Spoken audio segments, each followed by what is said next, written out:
We are back. Yes. What is it, like 6, 7, 10, 12, 15? I don't know. This is, I think, number 6, right? I think it is. Fresh back from the beach. You are fresh back from the beach. Yes. Tan, rested, and ready. I don't know about rested. I'm definitely tan and ready. I used to say that when they're talking about Nixon, is he ready to get back into politics like in the 80s? They would say, is Nixon ready? Tricky Dick, he's tan, rested, and ready. Thank God he didn't come back. Yes, absolutely, man. All right, man. So what's this Nancy Pelosi thing? Like, she's going to go to Taiwan on a diplomatic trip, which is not unusual for that position she has, or for the United States to send statesmen, women. Why her, though? I think she's. I don't think. Again, I'm not a fan of the lady in general, but I don't think there's anything wrong with the position going. We can't send the president, obviously. Well, right. However, take the repercussions aside, right? Just the individual you're sending over. Is she the best representation of America from a diplomatic perspective? There are many times I can't comprehend what she's saying. And it's not a Democrat-Republican thing. It's just at a certain point in time, I think politicians need to know when to call it quits. When you're in your 80s, I don't think you have the mental fortitude to be in a position where you're going to be making diplomatic missions to very contentious countries. Okay, a little sidebar. So should there be an age limit? Yes, 1,000%. I'm just being honest. I agree. An age limit or a term limit. I agree with term limits, absolutely there should be. Well, I mean, that's a whole different discussion. Term limits, 1,000%. And I believe in term limits, 2 terms, term off, you could run again. Mm-hmm. And guess what? If you're in Congress now, you're grandfathered in until you lose. Because they're always worried about, we're not going to set term limits because we're basically killing our jobs. Well, guess what? Institute term limits where you are grandfathered in until you lose re-election. And then now you're subject to take a term off, and then you can run again. Okay. Like, that's how I believe. But age limits, absolutely. I mean, think about it from a perspective of they're setting policies. Supposed to be. If you are in your 80s, I'm sorry, and this is not meant to be an ageist comment, you're out of touch with what a 30-year-old deals with. You're out of touch with what I deal with. How can you be making policy decisions? 2, when you listen to some of these people talk, you can tell they're not cognitively there. But no one wants to say anything. That's the dirty secret. Like, listen, I believe point blank that there are a great amount of Americans that see Joe Biden and listen to Joe Biden and want to say the obvious, but we don't out of respect or that we may side with him politically or whatever the reasons are. There are some folks that are, they're speaking out now, and generally they are the other side.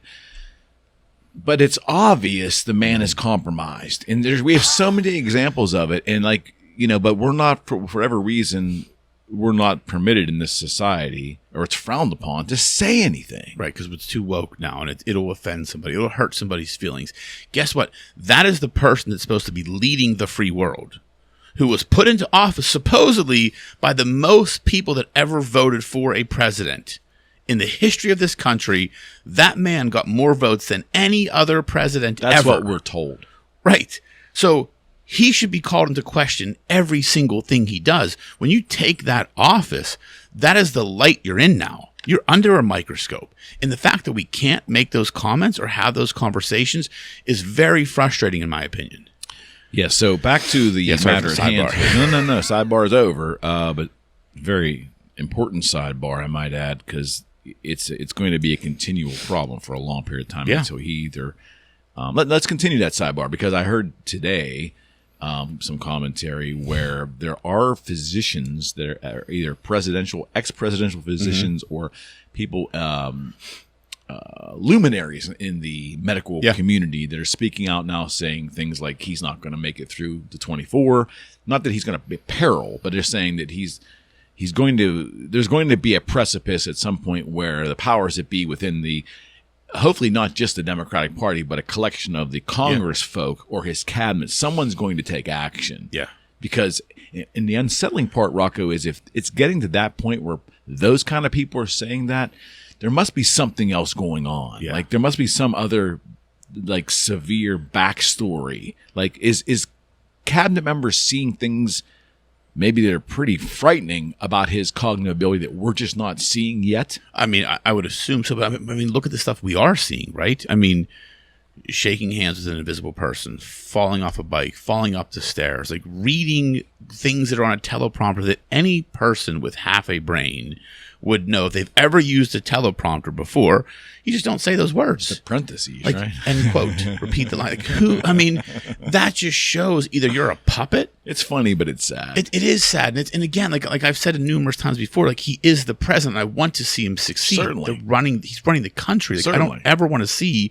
That's like hoping the pilot crashes the plane. Of course. But it's, when you have former White House doctors and former medical professionals in former administrations saying, yeah, there's a problem, like there's something bigger we haven't seen yet. Right. And that's what I think is going on behind the scenes. I It just couldn't hasn't agree been more. revealed COVID yet. twice now? I mean. Yes, let's go right to that. COVID twice. He has, as of we're filming this on, what is it, the 1st?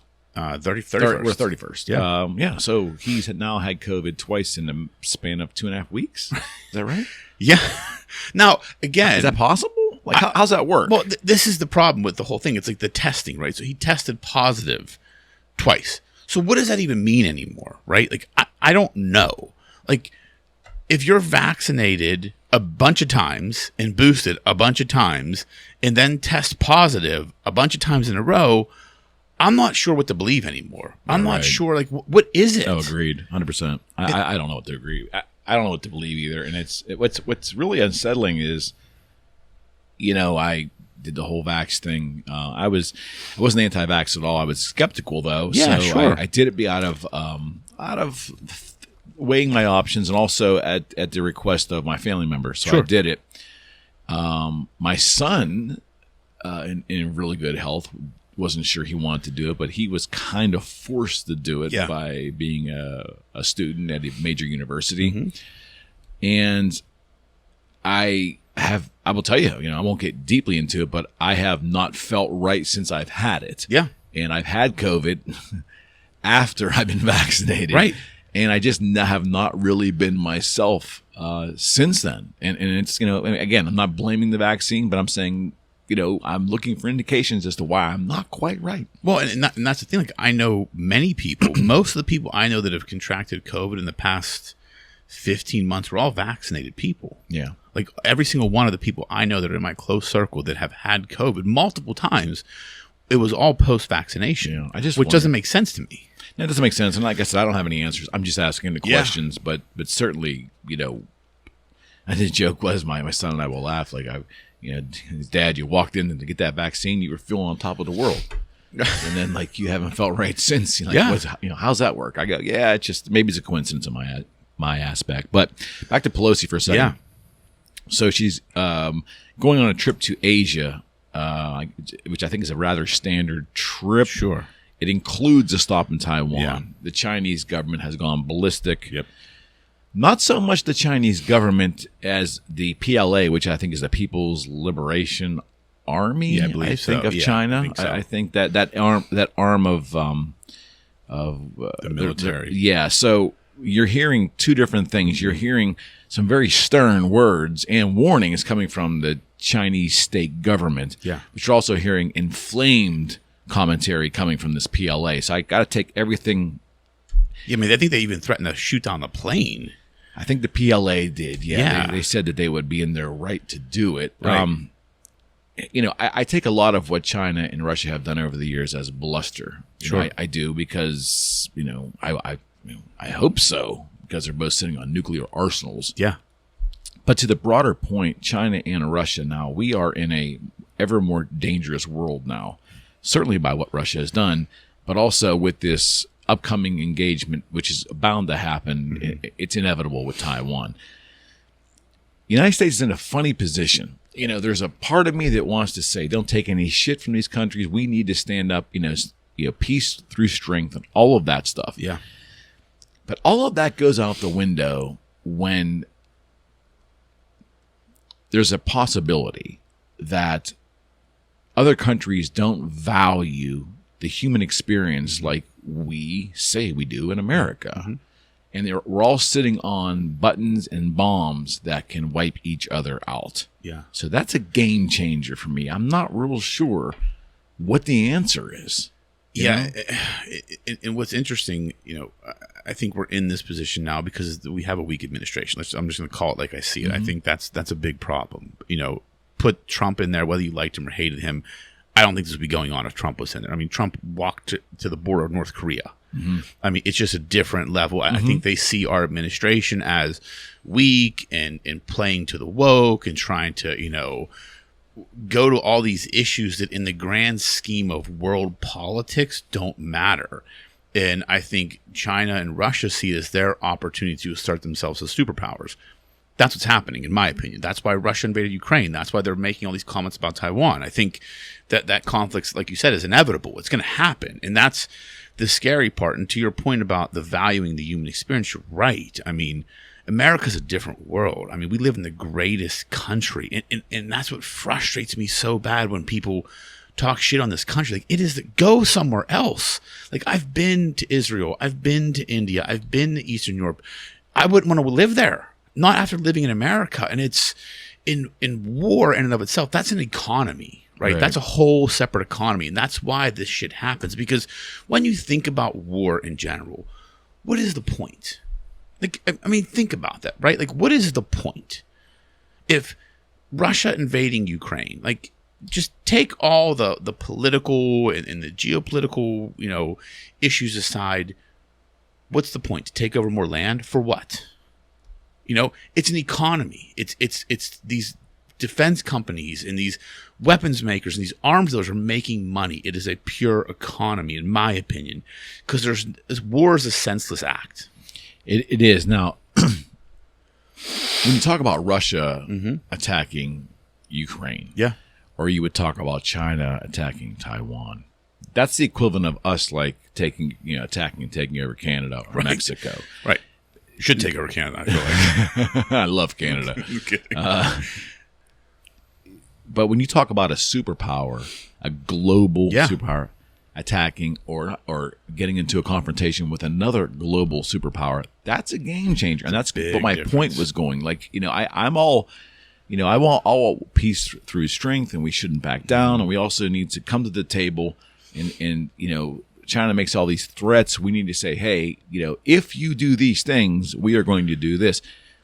But it always a game changer for me when all these entities are sitting on panels with buttons that they can press and shoot hypersonic missiles at each other. It doesn't, like I said, where does all the bravado fall flat for me? And that's the ultimate outcome, the inevitable circumstance where would it have been better to sit down and try to hash it out over the table? Yeah, be strong and be assertive. Yeah. But what I'm saying is I don't think that the person in there now, okay, and maybe the prior guy, maybe he didn't have much on diplomatic skills either. I don't know. Right. But the guy in there now is coming from a weak position. 100%. And we're being viewed, as you mentioned, weak because they're watching all this internal turbulence. The rest of the world is watching our internal turbulence, our attack on law enforcement, our changing internally of the military, taking the edge off of things. Yes. We're becoming soft. We are completely soft as a country, completely soft. And things need to change. Well, and that's the problem, right? Like I always say, like a strong person doesn't have to say they're strong. You just know, right? The fact that we're being looked at like this as weak, like when Trump was in office, and even former presidents, right? Even I think when Obama was in office, right?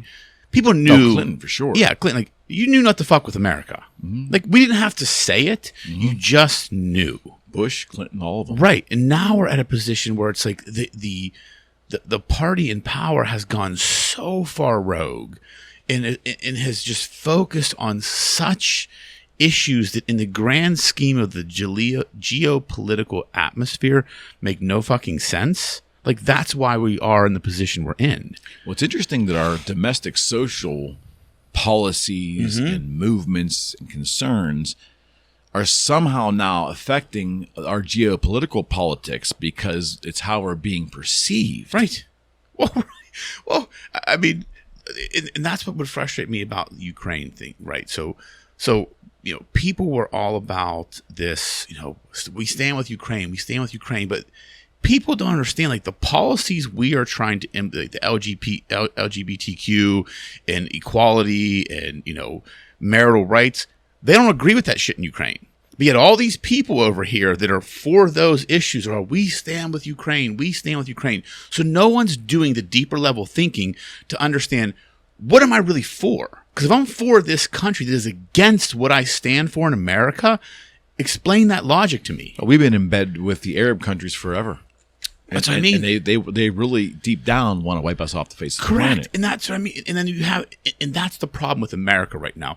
In the issues we're dealing with, people are not willing to think. And we've talked about this ad nauseum on prior podcasts, but it's the truth. People are sitting there, and I'm just using Ukraine as the example because it sticks in my head, because I remember people on Facebook, I stand with Ukraine. Yet they also stood with all the woke issues that the Ukrainian people and the government was completely against. So you were standing with a government that was directly opposed to your political and liberal and woke viewpoints, that you stand strong. And that's your right to stand strong on those issues. Yeah. And that's the frustrating part. People aren't willing to look at the whole picture. 100%. Yeah, 100%. I just don't know what a good outcome is here. You hope there isn't. You hope Russia backs down. We kind of not backs down, but let's say the issue dissipates. I really hope she doesn't go, because I'll tell you why. If we had a strong statesman that was going to strategically go over there and engage, I'd be okay. But it's so volatile that I think she's the wrong person. Completely the wrong person. To make person. It more volatile. Do you see what I mean? Yeah, that's what I'm saying. Like, she's the absolute, and that's what I was trying to say before, and you articulated it better than I did. It's she's the wrong statesperson to be there. Whether it's a position or not, she's the wrong statesperson to be that representation of America. I think so.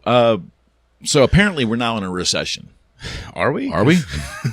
They've tried to the executive branch is trying to redefine. Right. And that is so I think it was Peter Dosey asked the question, I think it was this week, to the press secretary. I can't remember her name. Are we in a recession? A recession is defined as, I believe, 2 consecutive quarters of negative GDP growth. Correct. Which we just went through, right? Mm-hmm. And they're like, no, we're not in a recession. So they're actually trying to redefine what a recession is. This is the problem I have with the administration. They're always changing the rules and moving the goalposts when it benefits them. The fact is, we're in a fucking recession. Just admit it. Let's deal with it. Let's find a way out. It's smoke and mirrors, and that for a long time, it's in my lifetime has been the knock on Democratic policy is that it's it's always evolving. Well, and the definitions are always evolving. There's nothing is cut in stone. It either is or it isn't. All right, we're messed up. Let's go deal with it. Let's fix the problem. Yes. Let's not redefine the problem and kick the can down the road a little bit. It also talks about we're sitting here at gas prices. They've dropped like 30 or 40 cents, and they want to take a victory lap over that. No. I don't understand. But again, there's not a lot of sophisticated thought in the masses. That's the people problem. are like, we'll get, although you're paying probably $2 or more a gallon where it should be, maybe more. Yeah. Now, since it's 30 or 40 or 50% where it was a month ago, life's great. It's not great. It's not. And I'll give you an example. It's insane. So, perfect example. We just came back from the beach, right? So when we go to Myrtle Beach every year, we go grocery shopping the first day and buy food for the week. Last year we went. We were just hungry when we went. We went crazy, bought all kinds of bullshit food. Like everybody does it on vacation. Ridiculous amounts of alcohol and just bullshit. And I remember we spent like $750. Holy shit. This year we went. We ate beforehand. We weren't hungry. We bought just the things we knew we would need. And we still bought, healthy foods. Didn't buy that much alcohol. So I'm like, this is definitely going to be half of what we spent last year. $680. So literally half the food we purchased last year was almost the same price. Wow. Like, that's inflation. That's what's happening. Yes, gas prices came down. Yes, when we were in Myrtle Beach, I saw a 3 at the beginning of 87. It's like, okay, and I put 93 in my car, so I was paying like $4.50 a gallon instead of $5.50 a month ago. Right. But I mean, food was still expensive. Restaurants were still expensive. Like, there's no victory lap to be taken. Just because gas came down a couple cents, everything else is still high. I mean, that's a prime example. Half the amount of food, because we had 1 cart this year compared to 2 last year. Right. $680 compared to $750. Like, that's a pure analogy of what's happening right now. Like, inflation is what it is. Recession, we are in it. Like, there's no victory lap to be taken. How about we sit down in a room and solve the fucking problem? Like, there's no victory laps to be taken right now. I wouldn't think so. And then again, it's all messaging. One of the things that cracked me up about messaging, where I almost spit out the drink I was consuming at the time that I saw this. You know, when he started in with Putin's tax hike, Putin's gas increase, Putin's this, Putin's that. I mean, that to me, when that happened, and the fact that half the society is gullible enough to like buy into that bullshit, but it was such a weak political move. It was the move of an administration that simply is deflecting, simply excuse making, is simply amateur hour. Yep. Just not taking responsibility for even the most minutia. When you have to blame a foreign leader for the inflation in your own country, and quite frankly, the energy prices that you have a solution for, but you won't do it. Yes. Right. So it's not leadership. I had speaking of that whole energy thing, we weren't going to go there, but just for a second, I got really unsettled yesterday listening to some commentary. I am afraid that there's a movement inside whether it's the Democratic Party, the liberal wing of politics, maybe it's not even branded that way. There's a movement within our society from people of influence that are actually forcing, I believe it now, they're forcing electric vehicles or alternative vehicles on the public. I'm telling you, I know there's a big price difference and most people cannot afford an electric vehicle. I get it. But I see a movement where I'm seeing things in play now where I think we're going to punish the American people in their pocketbook that they're going to have to eventually go do something else. And I see this push toward electric vehicles, although we all know that is not a solve all. No. The energy has to come from somewhere. Right. There's mining involved in making the batteries. We know all of that, but it seems like there's some other thing going on. And the more commentary I hear from the industry, like there was there seemed to be I guess the government's going to buy a bunch of electric vehicles next year. I guess like 'cause Amazon, I think, has purchased a bunch of from Fisker. Is that right? Fisker, Fisker. I think that's it. Yeah. And I think some electric vehicles are really cool as hell. Don't get me wrong, personally. Yeah. But I do believe that the strategy from this movement is to force the hand of every American, even the poorest, the low to middle income people, to force them to make a decision. Now, maybe I'm full of shit, but I don't ever see, even if it changes hands and Republicans take control, I don't ever see gas being $1 again. I don't think there's we'll never see that in our lifetime. I think the movement to electric vehicles is so strong, and I think it's going to financially punish for almost a half a decade to a decade the American people because of it. So I agree slightly. So I think there is a push. I don't know if it's necessarily going to be to the extent you believe. I think there's a lot of money to be made, and I think there's all things going on in the background, these chip makers and all the component parts to these electric vehicles that people in Congress have made money on buying the stock. Pelosi's husband, one of those people. I think there's a lot at play when it comes to just wealth in the electric vehicle market. And I think that's why there's a push for it. Because I mean, think about it though. How can you the 16-year-old kid that saves up $5,000 to buy a car, right? How can you force that kid to buy an electric vehicle? You got to either severely reduce the prices, come and make a completely economically viable electric vehicle for the low to middle class consumer. They haven't done it yet. The component parts, the component costs are too high. I mean, they're just too high to do that. And we don't have the infrastructure yet. in this country. Well, they want people to basically move around less. But there's got to be something's going on, man. I mean, there probably is, but I don't get what it is, because to me, yes, I believe electric vehicles, okay, they're cool and it probably makes sense. I don't know that I'll ever buy one unless there's a real, like, I did see that Porsche Cayenne or whatever. That looks kind of cool, but it's like 200 grand, which is ridiculous. Teslas, I feel like they're a dime a dozen now. Everybody has one. They were cool at first. I feel like now they're just like every other car. There's not an infrastructure yet. Like, okay, so I've got to go find a place to charge my car. Yeah. And then I got to sit there. Like, you know me, I'm a lawyer. Like, so time is important to me. I've got to now go sit at a charging station for a half hour, an hour, and watch Netflix while my car charges. Or I can just go to the gas station and take 6 minutes and fill my tank and go on with my day. As a realtor, that's why I won't buy one, because I just drive way too much, and I don't have the time. I can't. Yeah, and I would have to like logistically figure out and build in these charging stations within my travel. Right. It's just not worth it. No, it's not. It's not. Because again, there's not the infrastructure there yet. But I do think, man, I think you may be right. I think they're out to punish the American people and then get them to conform to something through pain. It'll be interesting to see what plays out. Training a big dog. You know, hate to say it that way. I get it. It sounds pretty like dystopian, but I think that's happening. You know, this is a little aside. As you know, we both make a concerted effort to look at all media. I don't go to MSNBC too much because it's just so wacky. Wacky, yes. But I spend a lot of time on CNN. A lot of time. I've been spending a lot of time on CNN and Fox, but I've also been spending a lot of time at the Atlantic's website and also at National Review. It's stark contrast. Yeah, but some good writing.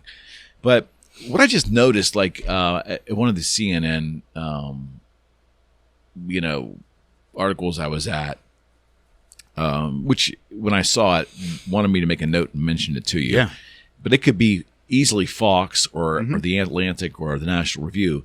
They're all doing it. But CNN had a world news headline. Okay. Now, again, this was not an opinion, because CNN's pretty good about saying opinion. Right. Yes. Or headline. Yes. But the headline basically was talking about a town in Greece. I think it was Western Macedonia in Greece. And the headline basically said that this town was turning to planet baking coal, or returning to planet baking coal. Now, okay, everybody has their beliefs. Sure. That's more of that to me would be the headline that you would see on an opinion piece. Absolutely. Right? Absolutely. Not the headline of a news article. Right. And that's that weird delineation right now, you know? They're the killing us with editorials all the time. Well, and that's the problem, because they're banking on the average consumer of their information as not educated enough to think deeper. Because someone that's just going to read, they're going to think, well, coal's bad. Like, planet burning coal? Like, that's what the statement was. So that's an editorial, right? You are creating planet baking coal. So you are now putting your opinion as to what you believe coal is. So coal is not good. Coal is planet baking. So the average consumer of news that is not, and I hate to say this, I don't mean it to be derogatory in any way. I don't want to say not educated, just not willing to do that. Not sophisticated in thought. Yes, to do that next level of thinking, to actually explore that a little bit further. They're going to say, well, coal must be bad. So now they're equating anything they see that has to do with coal as bad. Planet baking, CNN, news article, headline, world headline. Has to be true. Has to be true. Not editorial, not opinion. In the guise of a headline. 100%. That's the problem with the news media right now. There is no journalism.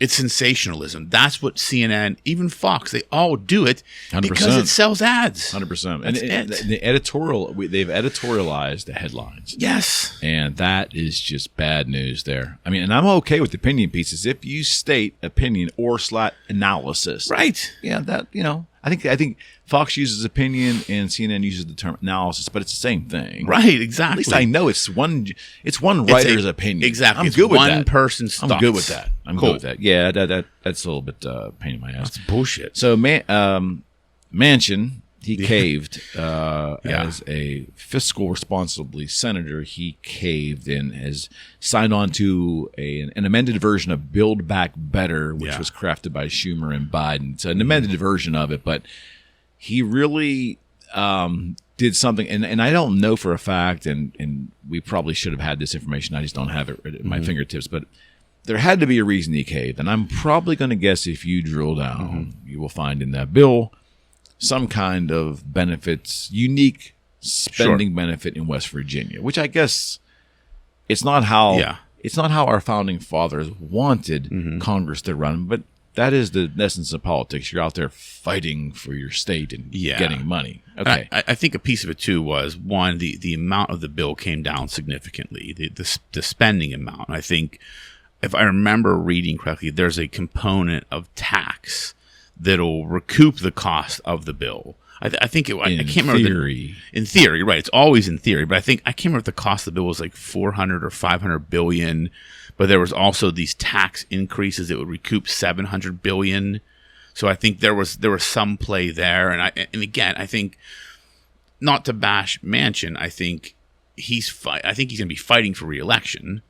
One, so I think at a certain point in time he had to cave, or he was going to cave, because he's not going to get the money he needs for re-election from the party. That's always a background component in all of this stuff. I mean, that's just how I look at politics, right? You know, if you are a Democrat and you're going up against your party, but you need the party's coffers for re-election, like, you're sealing your own fate. So I think they got the bill to a point where it was palatable to him, into his constituents, where he could at least spin it so it's palatable. I think that's what happened. Again, I don't have all the details. I didn't dig deep enough. That's just from my basic understanding of what happened.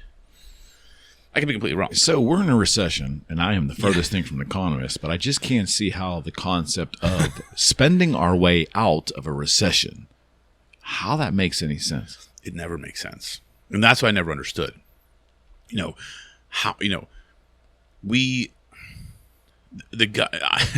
Again, I believe, and whether you liked Mitt Romney or not, right? So I believe he would have been a good president because he understood business. Because I truly believe the government should be run like a business. I voted for him. I did too. And I think the government is run like a printing press. Let's just keep printing money. Like, no, like if I ran my business like that, I'd be out of business in a week. I have to look at every dollar that comes in, every dollar that goes out, and I got to make sure there's a surplus to reinvest in the business next year. The government should be doing the same thing. But no, we just keep printing money. And there's no way to spend your way out of a recession. That's inflation, right? I mean, I think we're in a very interesting time because what I do find interesting, Rocco, is that apparently, if you believe polls, Rasmussen and so forth, Biden has a tremendously low approval rating, but beyond him, though, in these upcoming elections, you would think the country should be kind of pissed off about a lot of things. Yeah. And you were going to see a tidal change. I think you're still going to see a change, but I don't think there's this massive red wave that, I could be wrong, but I don't think from a poll standpoint, it's not quite lining up to be this massive red wave. And I would have to say, is there a good portion of society that's okay with the way things are now? Well, so I don't understand. I disagree. So I think the polls are never indicative of what's going to happen. Okay. I think they're always a trailing indicator. You have the silent majority. You're always going to have the silent majority. And I think I don't want to say a red wave is coming, but there's going to be a lot of red in the midterms, because I just think Biden, the lowest approval rating of any president. The vice president, lowest approval rating of any vice president ever. Like, that tells you everything. The fact that people are pissed off about there are people pissed off in this country. Even the people that voted for Biden are pissed off. They're just not saying it. I've had private conversations with people that were staunch Biden supporters that would never say it out loud online or in a public forum, but have said to me, I made the wrong decision. So when people say that to me, when I'm, I'm middle right, I've obviously voted for Trump, but I want to see who's ever in office succeed. People have said those statements to me. They won't publicly state it. Yeah. But they're saying to me, So that's why I think those polls are wrong, because there's those people that are on the left that are going to vote right, that aren't going to say they're going to vote right.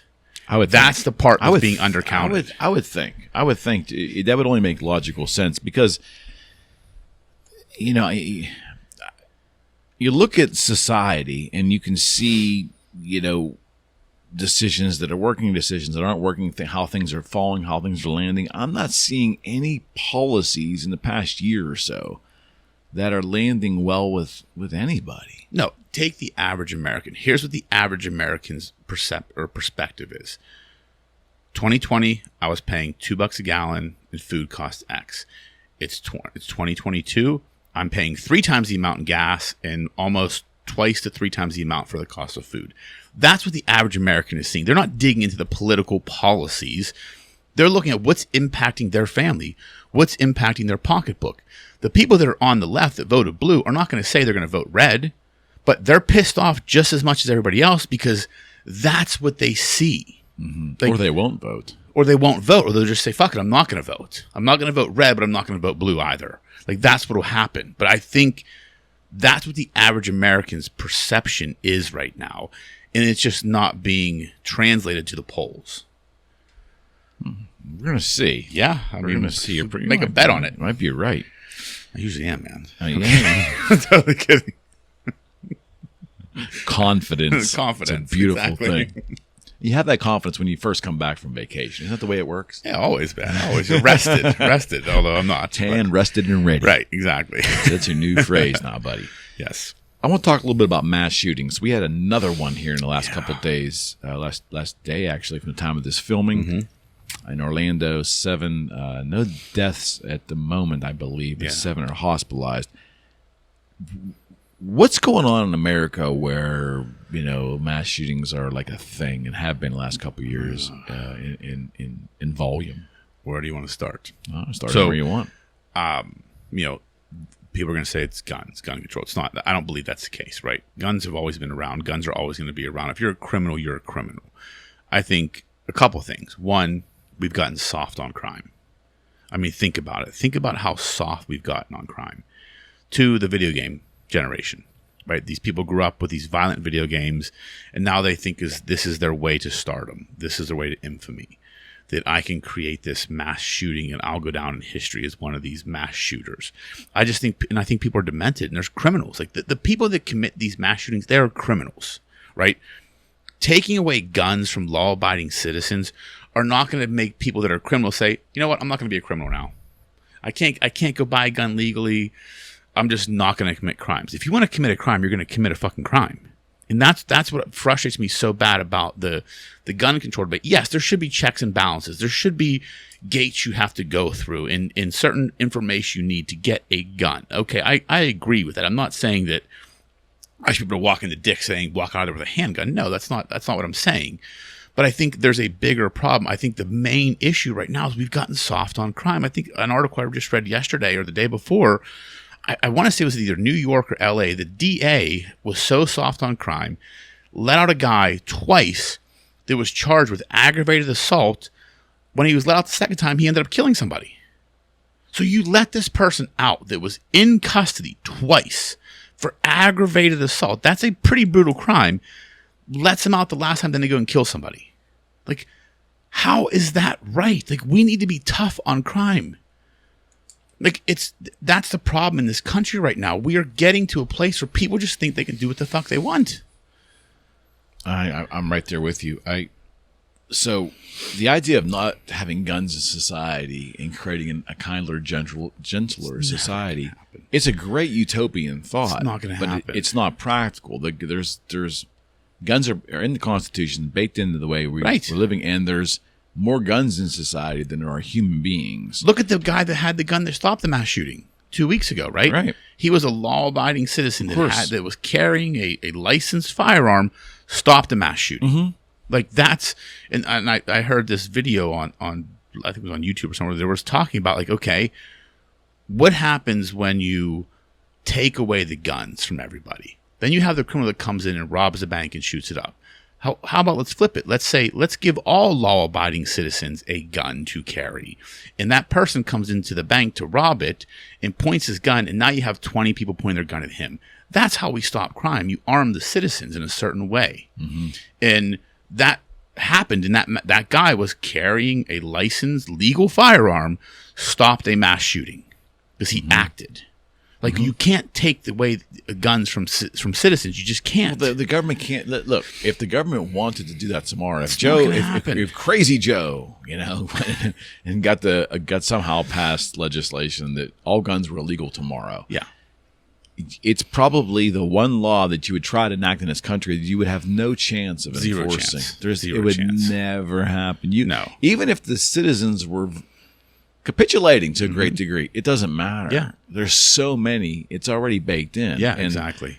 And my argument to anyone that wants to, anti-gun, my argument is, hey, you want me to survive out in society right now with just the criminals having guns. You okay with that? Exactly. Because, I would like to not have to worry about carrying a gun. Yeah. Right. If the society was all peaches and unicorns, I would love for things to be all, I like you live with kindness. That's your mantra. I live with kindness.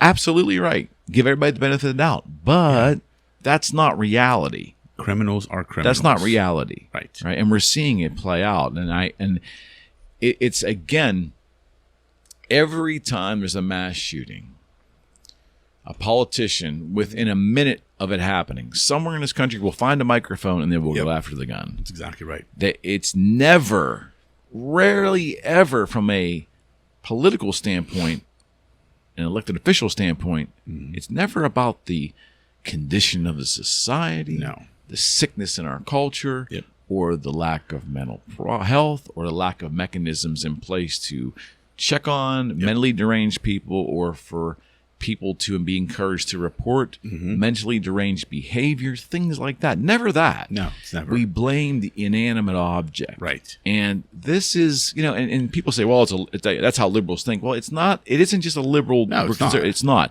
It's again, a mentality where you're not looking, in my opinion, you're not looking at the problem from the human level. A human being had to make a conscious decision to act and do an act. Correct. That's where the blame lies. Exactly. I can kill you with this pencil. Yes, you could. I probably wouldn't be able to, but in theory. You could, yes. Throw it at you. Yes. But I'm saying this could be a deadly weapon. Correct. I got a hammer over here. That could be a deadly weapon. You see? I mean, are you going to take all the carpenter's hammers away? Well, that's insanity. It was a couple episodes ago we talked about the last mass shooting, and I gave the analogy that I heard, which was perfect. It was like, a kid fails a test in school, and the teacher comes up and says, you failed the test. Like, no, I didn't fail the test. My pencil failed the test. It's the same argument. It's like, I didn't kill the person. The gun killed. No, you did it. Like, your lack of intelligence failed the test. You had the mental problem that did not give you the intelligence to pass the test. 100%. You're blaming it on the inanimate object. That's a good analogy. It's the simplest analogy, and it makes sense. Yeah, it's almost like what's interesting too is you have people who have worked hard over their lifetime, or their movement has worked hard over generations to make society, to tear the order out of society. Call it morals, call it whatever you want, but I say the order, the order of decency, the structure of civility, the order of decency, call it what it is, but you have movement in the country to tear the ass out of that and create a society where almost anything goes. Yeah. Now, of course, religious people despise that, but take them out of the picture. Just regular people living their life. You've eroded their civility. You've eroded the civility within the framework of how they live their life. You've taken into the movies and music, and anything goes. Yeah. Anything goes, right? Yeah. That kind of movement is, I believe, part of what's made the culture sick, devaluing human life. Completely agree. And, a caustic look at each other and how we interact with each other and all that. But those same people are the ones that want the guns. They blame the gun when somebody does something horrific. Exactly. The culture is sick because we've taken the order of decency and civility and all that framework, and we've just kind of eroded it over time. Yeah. And now here we are, and it's not completely eroded, but we're really in a bad spot. I We're agree. kind of in a bad spot. So maybe the culture change through just common decency and civility. Let's bring that back to the order of how we maneuver in our justice system and everything else. Maybe we can slowly bring it back where we're not having as many deranged people because they know there are going to be consequences. Or maybe there's just some other better way to maneuver. But you can't have it both ways. You can't break down society as just, free sex and love and all that hippie shit, right? I mean, but on steroids, right? That's where we're at today. It's insane. But then at the same time, when bad things happen, you do not blame the person doing it. No. It just doesn't make any sense to me. We just need to It's crazy. We need to fix society. And this brings that quote to my mind. I think Tony Robbins may be one of the first ones, but it's, strong men create good times create weak men create bad times create strong men. We're in the bad times. Yeah. Like, we need more people to stand up and start doing what's right in this country, men and women. We need people in this country to start doing what's right and standing up for what's right and not letting this shit happen. Like, that's what's happening. We're just letting these things unfold because people are afraid to stand up for what's right. And that's where, as a father, that frustrates me because I've got kids that are coming up in this world, and it's my duty to protect them and lead them and guide them. And I will stand for them through anything. Right. And I will stand up for what's right, but we need more people to do that. And we're not doing that in this country because people are afraid. They're afraid of being canceled. They're afraid of being vilified. Well, no. Shit's going to get worse if we don't start standing up and doing what's right. Man, I get that completely. Yeah, 100%. I fear, we are just so quick to find something to blame, but heaven forbid that thing be a human who perpetrated the issue. Yeah. I don't get it. I've never understood that. And we love to blame inanimate objects. It's insane. Also, in the crime mantra, do you know if you go into the grocery store, which Rocco never does his own shopping, but if you go to Target, Walmart, Thrift Drugs, Rite Aid, a lot of the consumer goods are now under lock and key when you go in there, from deodorant to lotions to soap to even the laundry detergent. They're under lock and key. These companies have identified staple items and brands that are supposedly very attractive to shoplifters, whether they're being resold online or whether they're being bartered in the drug trade, is drug payment. I don't know. Mm-hmm. But shoplifting is so out of control in this country right now that a lot of the general things you just plop right down into your shopping cart are now under lock and key, and you have to get an associate to, get your deodorant. I'm going to stop at Target on my way home and see toothpaste. Because that's crazy to me. Get your Tide. Right. All I remember being locked up was razors, because razors were expensive. I remember them always being locked up. Right. There was always, you had to get somebody to get you the razor you needed. Mm-hmm. And that's, again, comes into, we're soft on crime. Like, who's prosecuting shoplifters now? No one. Well, that's the issue, and that's in all the essays that I've read over the past couple of weeks. It's fascinating to me, and I realized it was an annoyance couple of weeks ago. I was looking for my grandchild. I was looking for Infamil. Mm-hmm. I'm learning a lot about baby food. Yeah, baby formula. But it was under lock and key. And I figured, well, it's probably a shortage, and I'm sure there's theft. I can kind of almost understand that. Yeah. It's kind of sad. It's a sad commentary. But then I started walking, and I started noticing other things, like deodorant. Crazy. Like toothpaste. Things that were under lock and key. And it's interesting because there's certain brands of toothpaste that are under lock and key, but the other toothpaste are just up on the shelf. So it's really strange. It's almost brand specific in some genres of staple items. I need to go look at this now because I'm super curious. But it's because all the essays I've read about it was that it's because of intense shoplifting, and it's only a phenomenon in the last 2 years. And look, you start attacking the police department and de-emphasizing police and prosecutors who innately don't want to prosecute anybody.